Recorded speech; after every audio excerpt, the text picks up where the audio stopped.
This drawing is much bigger than it seems, where from far you might think that you see a bunch of crows, but then you zoom in and you see that one crow isn't a crow at all. Then you might see that there's a little glowworm on top of its head, but then when we get closer, you can see that it's actually a little fictional creature with an astronaut ant on its back.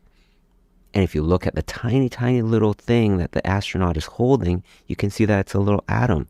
But what's a tiny, tiny little atom to us might be bigger than the world to someone else.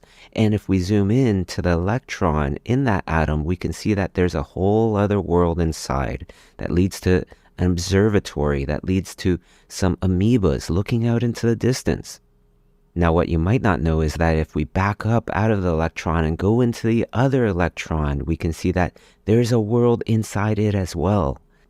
And even though both these worlds look completely different, if we search around and we just investigate, we may just see that what seems completely different and far away might be much more connected than we might just think. And if you like art, I'm not that far away as well. I teach on schoolism.com.